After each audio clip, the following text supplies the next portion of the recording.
hunt hungry.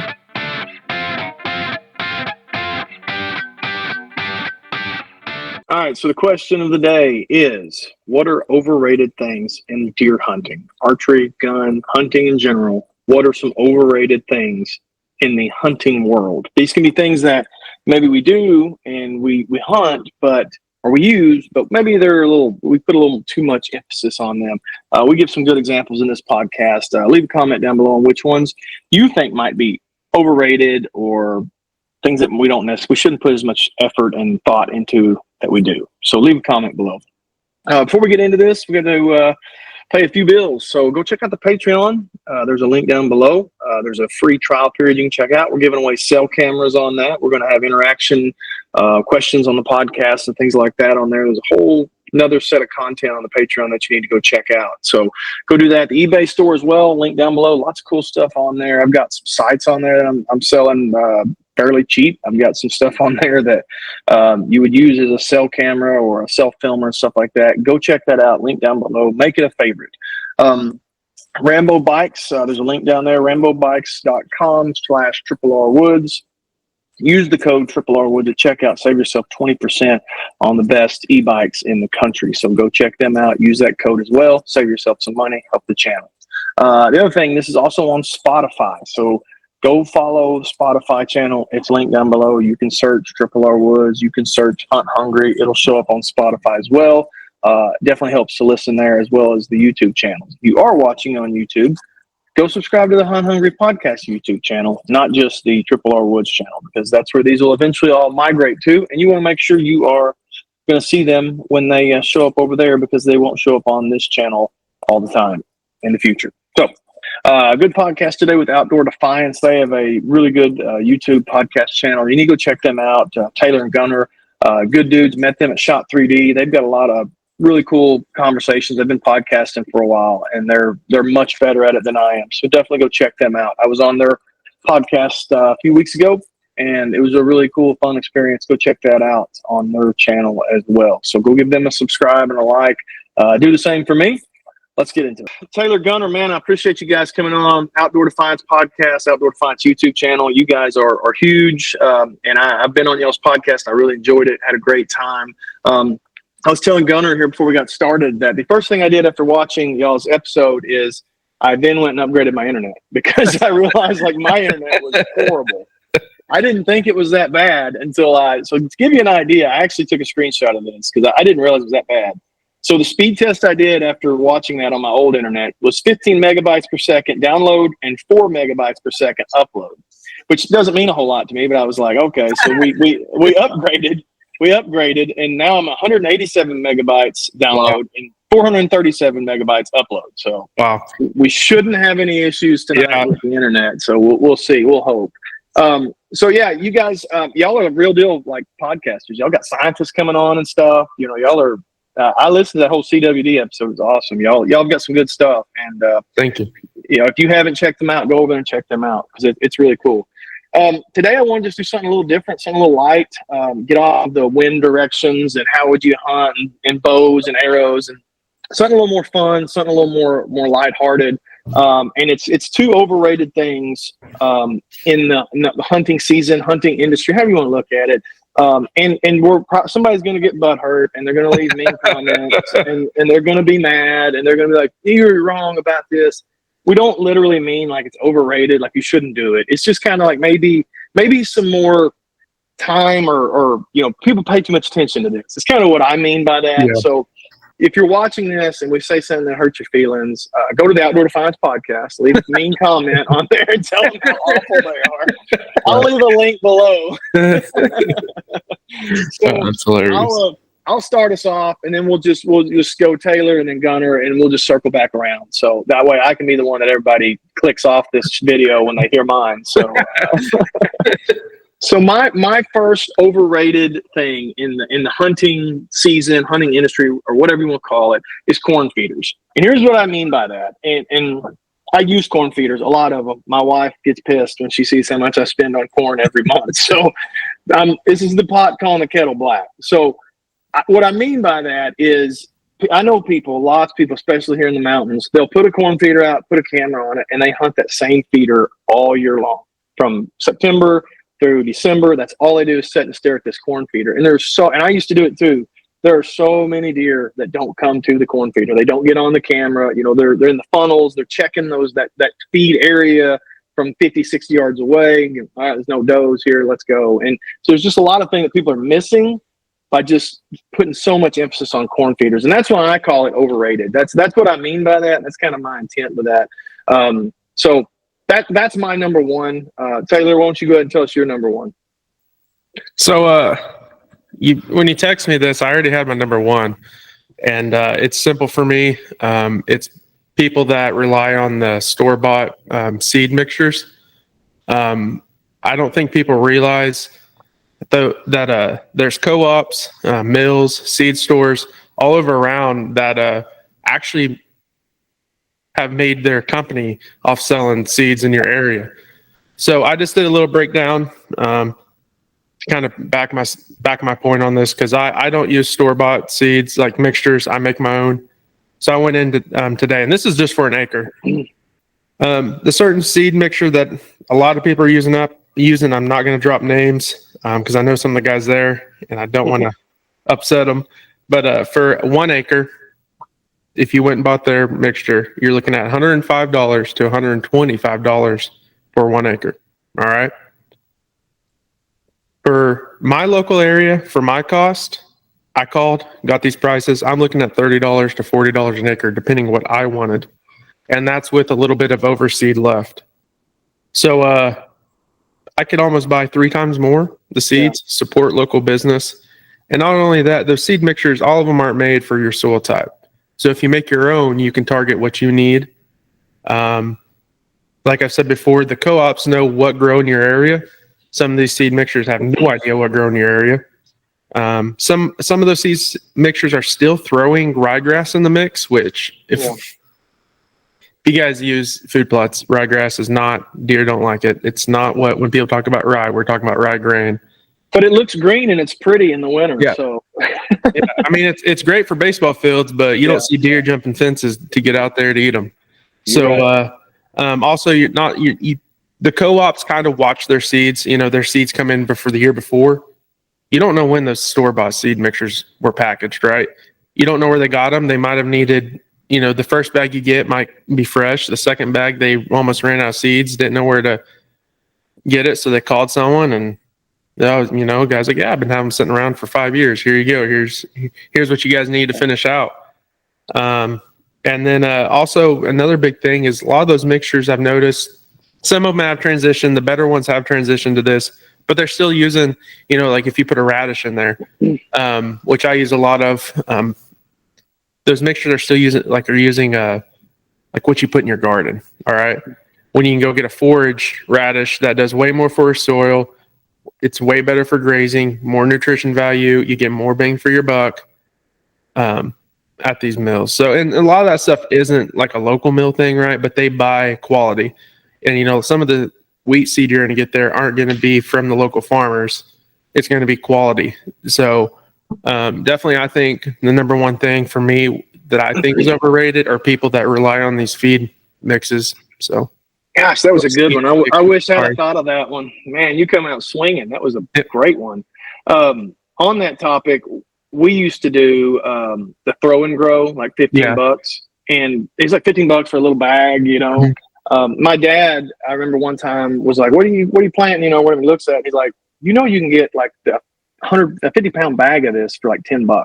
Yeah, it's just the wheat, oats, and rye. And it's like, why are you buying this? So we've never bought it since, but to each their own. If somebody's got confidence in it, whatever, do your thing. But you're wasting money. So you're 100% right. That's spot on. So.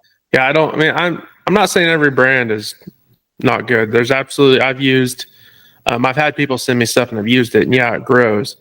But if I wouldn't have got the discount or free seed, I wouldn't have used it. And that can also, I know I'm going to go over topic here, but that can also boil down to feed too, store-bought feed. You can do the same thing. You can get feed at these feed, especially around us. We have guys that use our feed mill in Pawnee that make special mixes just for them.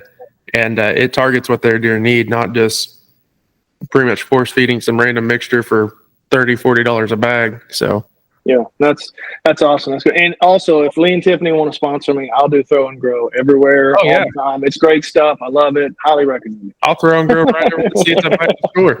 Absolutely. Gunnar, what do you got? I think my number one has to be just a blanket umbrella statement of the latest and greatest. What I mean by that is, like, I have to have the newest, latest, greatest camo. I have to have the most expensive things to be successful. I think that's really overrated because I can, see pictures of my grandpa wearing plaid and jeans and killing nice deer, or, shooting deer, even when I was alive, wearing a bright orange coat and jeans and just hanging out and, shooting deer like that. And I'm same thing with, it's nice to get the nice new bow, and they, some of them do, shoot better and things like that. But you can be successful, I guess, on a budget as well. You can go out, wear your, 1980s Army camo and still be successful. Those are things you can do. I feel a little personally attacked on that one. Come on my show and attack me like that. No, I'm just messing with you. No, you're right, 100%. We laugh a lot, me and my buddies. I love camo. I like my camo to match. Down to the gloves, the head cover. Like, I'm that guy, as I am with bows. But every year I'll probably have $500 worth of camo on, and then I put a $5 orange vest over it that I picked up at Walmart. That's been in the bottom of a tub, never been washed, So yeah, it's every year I question, like, why do I care so much? Because this is the cheapest, like, orange vest I can get. So yeah, there's a lot of truth to that. And I hate those guys that get new bows every year. Hate them. To each their own. Like, you can. No. If you want to get, the latest and greatest camo and bow, do it. I'm simply stating you can be successful whatever you choose or however you choose to do it. 100%. I watch a lot of people on Instagram kill way more deer and bigger deer than me, and I've got the latest and greatest bows, but it don't mean anything. All right, so round two, and this one is probably the most controversial one that other than what Gunnar said when he offended me, but this one's going to be pretty controversial too. And I'm going with scrapes, and again, people are going to get mad and scrapes always active scrapes. The problem, I think, though, is some people, they find a scrape and they're like, this is the spot, I'm going to hunt on it. And it may be a scrape they make at night. I know in our mountains, they'll be down a ridge top, there'll be just scrapes everywhere. Just every 10 feet, there'll be another scrape. It's like, yeah, there was a deer here, but it might have been at midnight, or it might have been at 1 or 2 in the morning. It's not a huntable deer necessarily. And we'll put some cameras on them and try to confirm it is or it isn't. But it's one of those things that everybody, you hear a lot of people, and I'm that guy too. I love scrapes. I love getting pictures on them. I like hunting around them. But a guy told me one time, he's like, but how many deer have you killed or know that have been killed with their nose in the scrape? Like, they were at that scrape. And I was like, shit, I don't know very many. You're right. So yeah. Now, obviously some people are, but then, like, how far back do you get off of the scrape? Why does they hook into the wind? So maybe it's more about, like, finding the scrape that accompanies the feature, the funnel, or the bedding. That might be a little more emphasis, like combining those two instead of just going, here's a scrape, let's hunt it. Being a little more focused on that. That's kind of where I was getting with that. Like, don't focus so much. It's overrated just to go, hey, I'm gonna go set on a scrape. Find the scrape. It's kind of what I was getting at. That's my thoughts on that. Yeah, no, it makes sense. I mean, a lot of my pictures on scrapes, unless they're by, like I said, heavy traveled areas, are at night.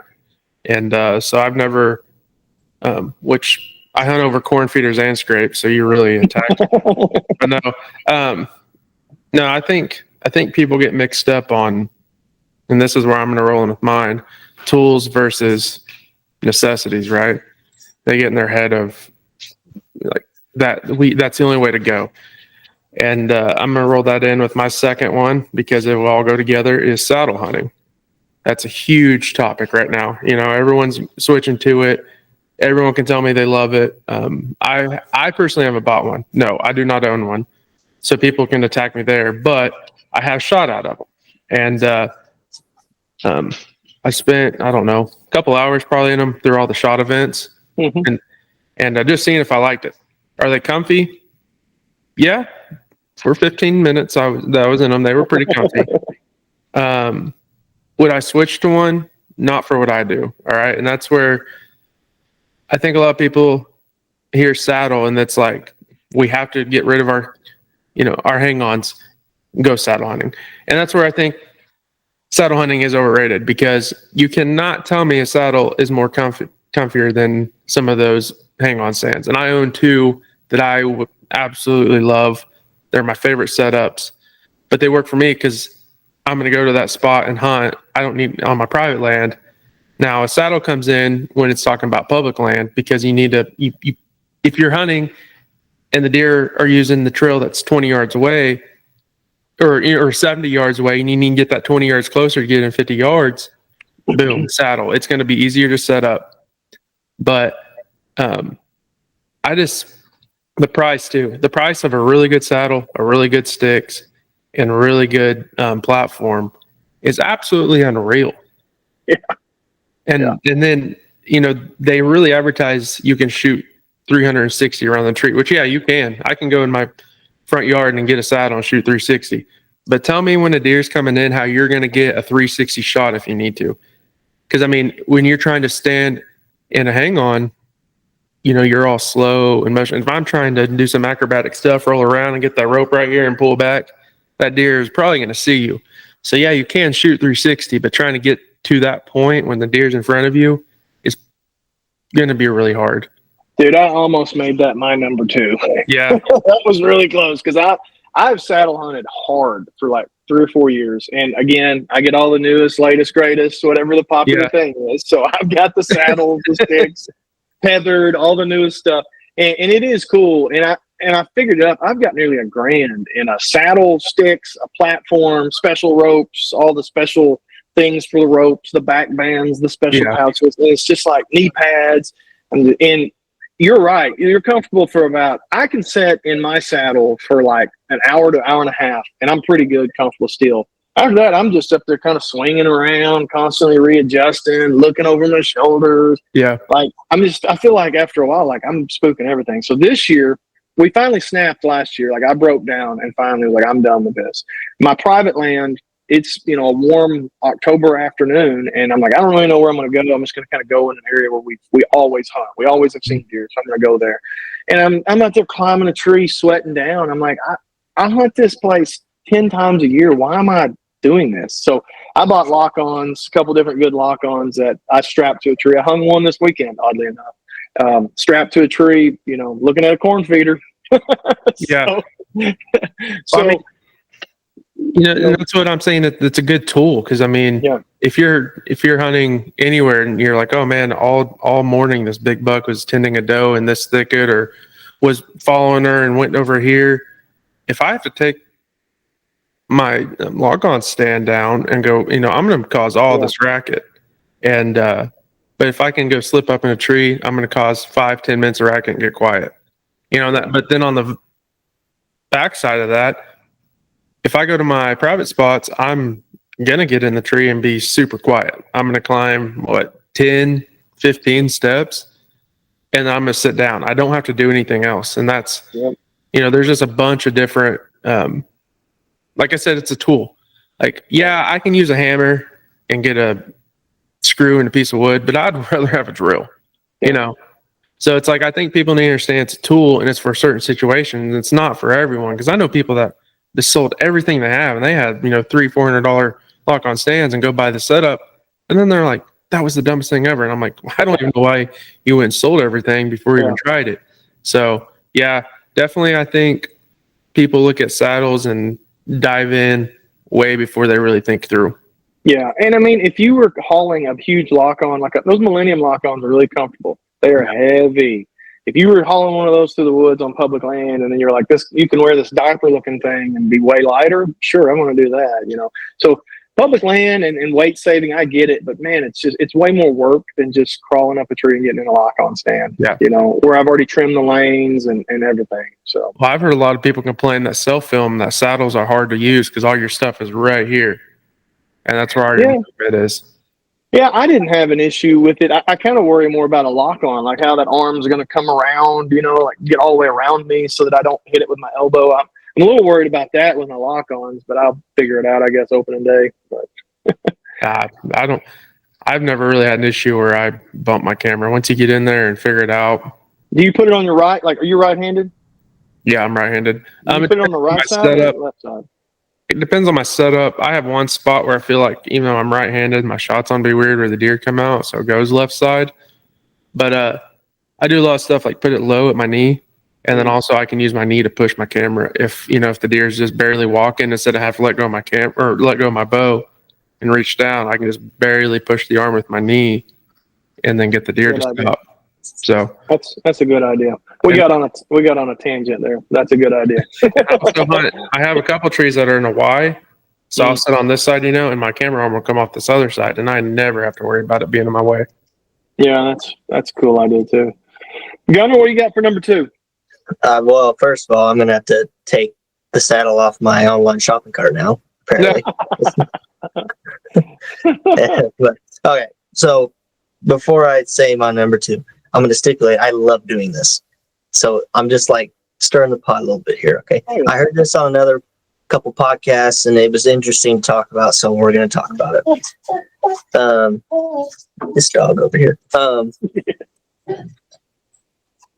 The idea of how hunting the rut can be complicated and overrated at the same time if you have a buck that lives, you have tabs on him, you know where he's living, you have him kind of tabbed or whatever.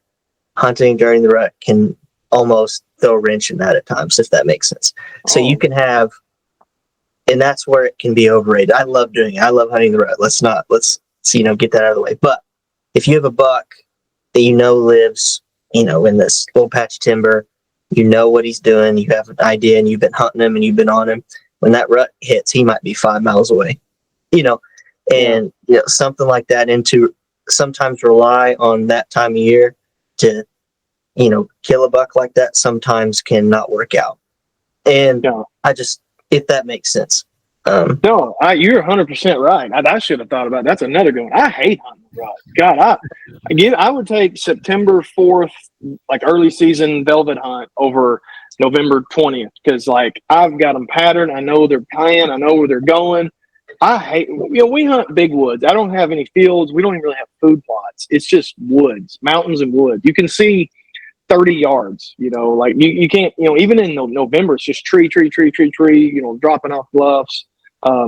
So like, yeah, we've killed some bucks in the rut, but I get so mad and frustrated. My buddy has killed 2 wall mounted really good bucks. Both times he said, I'm done. I'm just going to walk around the woods. And he's like ready to go home, but he just takes off walking and he'll just stumble into one, whereas I'm like, 3 weeks ago, this buck was coming through here. He'll be back. So I'm going to go sit here. And of course they're, like you said, 2 miles away. So I'm with you. The rut overrated. I hate it. I can't believe I'm hearing this. I love hunting the rut. Don't get me wrong. It's cool knowing something could walk out you've never seen before. I love that part of it. But just it can be overrated if you have a deer really pegged. Oh yeah, it's harder to hunt them. Absolutely. That's what I'm talking about. Like if you have a deer, like I know this is what I'm really confident this is how I'm going to kill him. And the rut hits, sometimes it can just blow everything up completely. Yeah. Everything y'all said, I feel pretty triggered. I was setting over a scrape, which I said was dumb, during the rut in a saddle, newest greatest saddle, with the baddest, newest bow you can buy. And there's a buck behind me, 40 yards grunting and chasing, and I can't get a shot, can't see him, spinning around. I'm like, just come to this scrape. You know what to do. You need to come to this scrape. So yeah, everything that I've said, I do, and I'm an idiot. So don't do those things. They're overrated. So you can kill big deer doing certain things, but I don't, like I said, you got to use your tools. You can't just use one thing and hold on to it. I mean, even hunting deer early season takes one thing for them to know that you're there, and they're messed up. So if you just sit there, and that's why I think a lot of people too, we're going to roll back on your feeder subject, is a lot of people are like, well, feeders aren't good. I've hunted one all season and they're all nocturnal. Well, yeah, because they know you're there. Yeah. That's exactly right. So First 2 weeks, we hunt them hard, and then they just don't. They'll come at 10 p.m. to 3 a.m. and then they're out. So it's kind of like, don't waste your time. Yeah. Speaking of adding tools to the toolbox, thermal might be something I add. Help me kill big deer. I got one you can use. Oh yeah, I might take it on that subject of being unethical and immoral. Have y'all kept up with this Matt Jennings, the game situation? Yeah. I figured it affected you guys because he checked it in Oklahoma, shot it in Kansas, checked it in Oklahoma. He's being ethical. I wouldn't say it's unethical, but it's just the moral side. He's definitely killing it. Yeah, no, I've seen a little bit of it. It's funny you say that because a lot of people are like, if you read the comments, this is what kills me. Everyone's like, I know so-and-so that's done. I know all these people that do it and all this. And I'm like, all right, Game and Fish, here's your chance to go in there. Everyone's saying they know someone. Go point them down. Yeah. Let's get this taken care of. Because I hear people all the time, yeah, that guy goes up there and shot one. He didn't think it was that big and brought it in Oklahoma. And I'm like, let's get him. If you know him, let's get him. And it's just, and that's what a lot of people are going to be like, oh, all these people that video hunts and do this and have podcasts, they just have to get a kill on camera and they have to do that and blah, blah, blah. And that's not true. I mean, I feel like a lot of the people you see doing it are the people that are on TV and they have to have 52 episodes, and that's a job. Yeah. Versus us, if we don't get it done, we're like, man, that's one YouTube video we didn't get, but what should we do? Oh, let's go buy a new bow and start shooting it, Yeah. Or let's make a podcast and talk about how we screwed it up. Because that's what I would do with it. And that'd get more views than me killing a little basket 8 anyway. So no, it just aggravates me that, that's what people are going to use against everyone as well. This guy did this. And I feel like there's a lot of people that mess up and we've seen it. And, and it's still funny. Some of the biggest names in the industry have cases against them and it's like everyone overlooks it. Yeah. So it cracks me up. I don't like that people were like blaming the sponsors. Like I know like Moultrie and Scentlok and a few others put stuff out that were like, we don't bank bear archery, and they were like, we're breaking ties with him. We don't stand for that. It's not our mission, whatever. And people were like, oh, you probably know he was doing it. Like, no, they don't. Like they've got way bigger fish to fry than. It's unfortunate. It's unfortunate too because it gives anti-hunters and people who don't like the things we're doing. It gives them fuel and it gives them, something to talk about, a talking point. That's what's extremely unfortunate. Like Taylor was kind of alluding to about it. Because not everybody's like that. So that's like that guy from Alabama that came to Oklahoma and killed that huge non-typical here, and then came back and shot an 8, and he didn't have his tag, and he's like, well, I didn't know how it worked. I'm like, dude, 2 years ago you were on the stage, everyone was praising you for this deer you shot, and now you're acting like you don't know how it worked. And it's like, what really aggravates me more than that is if you go look at their social media and they're still posting, like. And that guy on the deer that I was talking about from Oklahoma, which I guess they both technically are, he put, after he shot it and got in trouble, he posted it and then put a Bible verse on there. And I'm like, all right, man, now not only are you killing the industry of that, you're killing, it's like, it just aggravates me. So the Matt Jennings thing, I don't think that deer that was illegal was even on his show, if I understand that right. He only had one hunt in Kansas. And I may be wrong on this, but according to the report I read, he only had one hunt in Kansas, and he killed a deer in northwest Kansas that was technically legal. He had a tag for it. He hadn't used that tag, but he'd already killed one in central Kansas he did not have a tag for. And that's when he drove it to Oklahoma and checked it. So why would you kill it? If you're not even going to put it on your show, what was the point of that? Yeah. Yeah, why? I wonder if he was like, I have to get an episode, killed it, drove to Oklahoma, or not even, he didn't even have to, you technically don't even have to drive anymore, but then was like, I'm going to get an episode of this, and then it really started hitting him like, oh no. Yeah, and maybe it was, if I don't kill in northwest Kansas, this will be the episode that I put out or something. I don't know. He hasn't come out and put anything out, so it's kind of hard. We're all just assuming. He won't say anything. You think maybe he made an episode, drove to Oklahoma, checked in, and was going to say he was hunting Oklahoma? That would make sense. Yeah, I don't know. I don't watch a lot of those because now the thing is, like you said, they got to get so many episodes, and you can't do that just public land or private land, and get all these. So you have to go to an outfitter. I'm not spending that kind of money. I'm never going to go to that place that he's hunting these giant bucks. So it doesn't really, it's not my thing, but that's what they're mostly doing. I'm assuming he was doing that too. He was at an outfitters. That's the little bit of his stuff I've seen going to outfitters and hunting. So, yeah, I know. And then they push product so hard. Yeah, it's just a bunch of commercials and outfitters. I don't have Ozonics and this, then I won't be able to kill deer. And that's one of the things I mentioned in the video I made.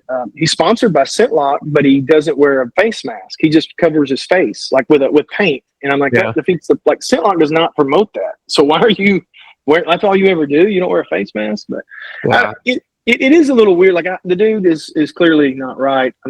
He's bad. But it is weird to me. I don't like the just everybody piling on this dude. Like if you go read the comments on his stuff, even from months ago, people are like actively taking their time going to his pages and typing these like, you're the worst person ever, like just horrible things. It's like that feels weird to me too. Like, we're dancing on his grave, like he's lost everything. He's punished. He's never gonna hunt in Kansas again. Like actually we all get it. Dang near every state because they're that whatever agreement.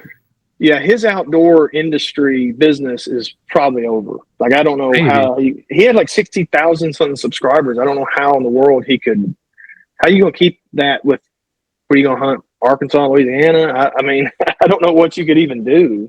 Yeah, he's coming right to Arkansas. We can bring some old timers that are still big that did the same thing. If he wants to come to Arkansas and shoot some medium 8-pointers, some basket 8-pointers, and put it on Facebook, there's a lot of them out here. Come get them. Well, one last thing, we'll wrap this up. What are you guys doing getting ready for deer season?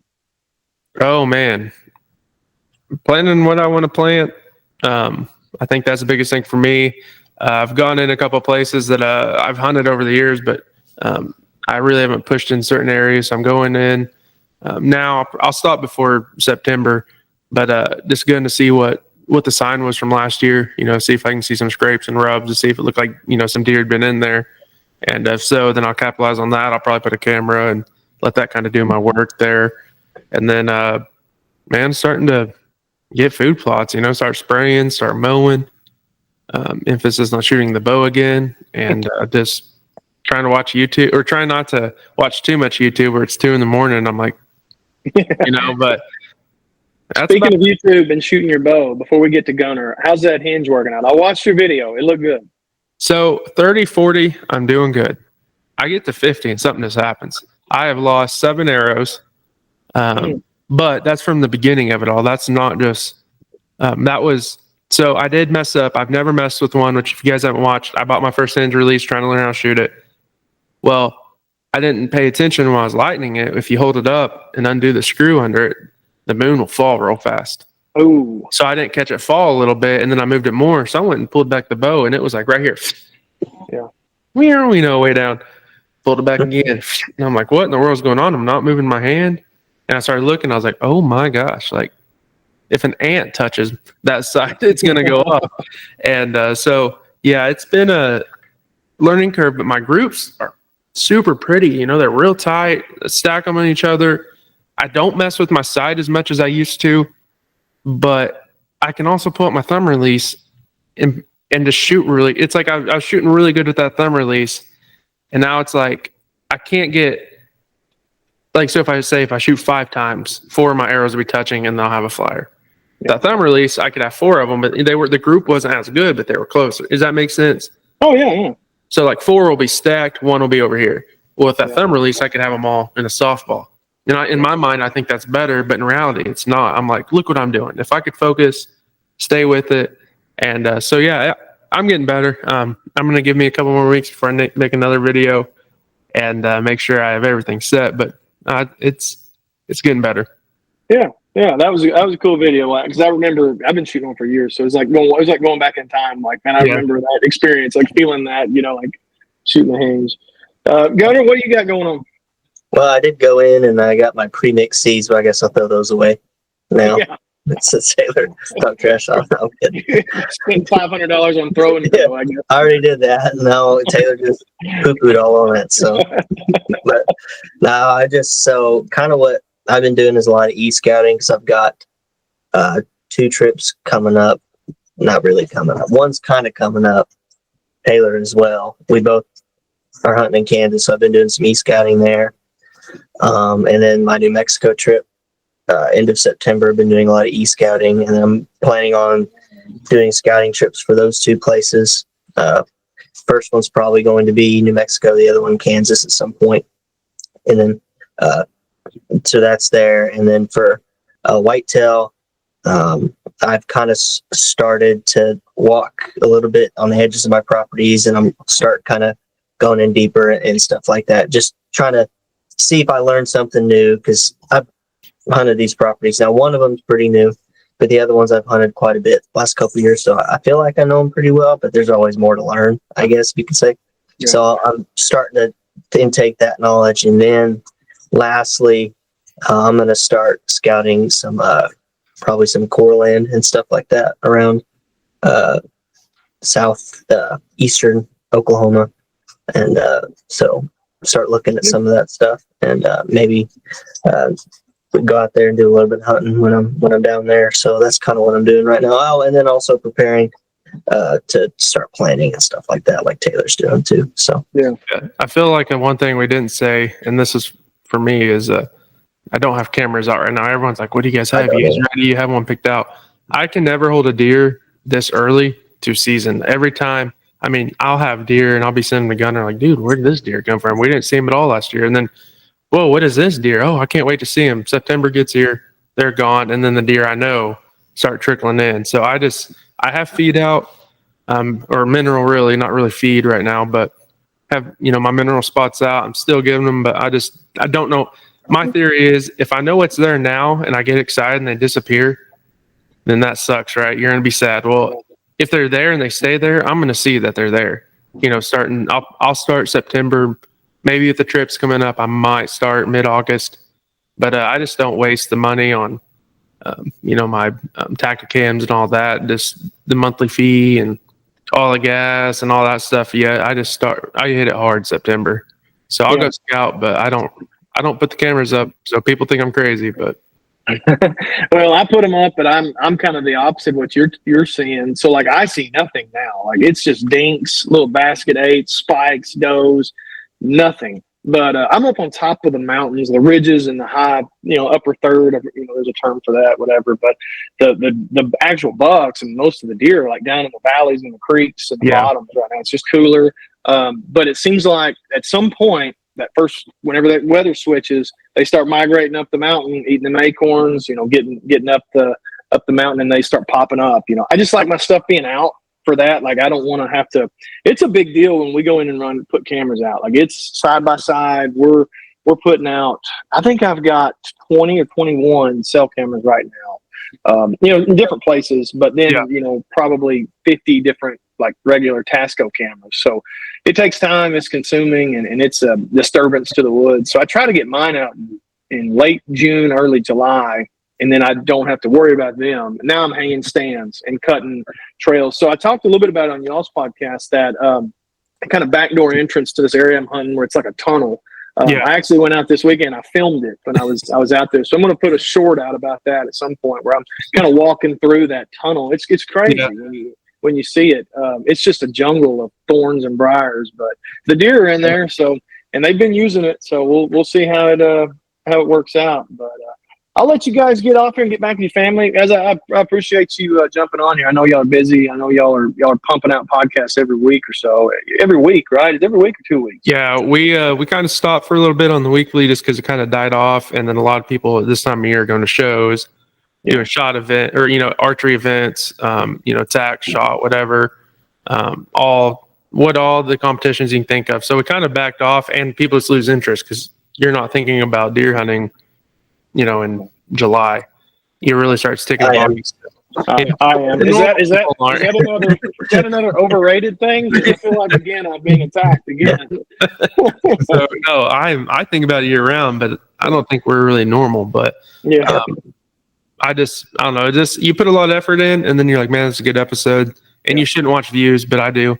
And I'm like, you see it, and you're like, you know. Yeah. So but now we're kicking it back in full force. We're upgrading gear, camera gear that will come before all of our hunts this year. We're bringing another guy on to video some of his stuff, and hopefully we're bringing 2 more, but we'll see. That might be a next year deal. But man, we're moving. Like I said, if you guys aren't grinding it out, it's about time to start. Get your bow out, blow the dust off, and start shooting. So absolutely, yeah, y'all are getting big time, getting filmers and all these cool things. You know, it's my brother-in-law and gunner or someone else that I drag along. It's not that I'm paying them. It's not a paid deal. So just keep that on the down low. Just say he's an employee. He's an employee of Outdoor Defiance. That's all you need to know. An intern, isn't that what they call them on the hunting public? An intern. Yeah, everyone's an intern. Yeah, don't have to pay him anything. Me and Gunner are just the co-interns. We're not the co-founders. We're the co-interns. Yeah. Well, boys, I appreciate you guys. We'll do it again sometime. It was fun. I enjoyed it. Yeah, I'm gonna have to go hide my scrapes now. So yeah, I got a lot of things. I got to go delete some videos, all kinds of stuff. Appreciate it, guys. All right, thank you.